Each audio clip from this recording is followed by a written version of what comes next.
తర్వాత design ఎవాల్యుయేషన్లో first ఒక preliminary design తీసుకుంటాం.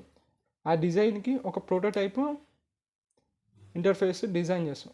ఆ డిజైన్ ఎవాల్యుయేషన్కి ఫస్ట్ ఒక డిజైన్ని తీసుకొని ప్రిలిమినరీ డిజైన్ తీసుకొని దానికి ఒక ఫస్ట్ ప్రోటోటైప్ ఇంటర్ఫేస్ తయారు చేసి యూజర్కి ఎవాల్యుయేషన్ ఇంటర్ఫేస్ ఇస్తావు.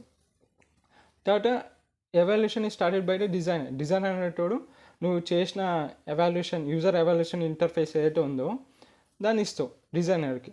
ఆ డిజైనర్ అనేటోడికి వాడు కరెక్ట్ అనిపించినాకో ఇంటర్ఫేస్ డిజైన్ అనేది అయిపోతుంది. కాకపోయినాకో వాడు ఇంకొన్ని మాడిఫికేషన్స్ చెప్తాడు. ఆ మాడిఫికేషన్ చేసి మళ్ళీ ఇంకొక ప్రోటోటైప్ చేస్తావు. ఇది ఫస్ట్ ప్రోటోటైప్ ప్రిలిమినరీ డిజైన్ నుంచి తీసుకుంటావు.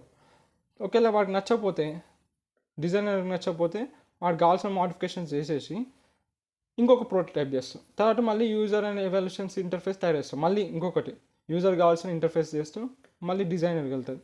ఒకవేళ నచ్చినప్పుడు ఇల్లు వెళ్ళిపోతుంది, నచ్చకపోతే ఇదే జరుగుతుంది. ఎప్పటివరకు ప్రోటోటైప్స్ చేస్తూ ఉంటాం అంటే వాడికి నచ్చే వరకు అట్లా ప్రోటోటైప్స్ చేస్తూ ఉంటాం ఇంటర్ఫేస్.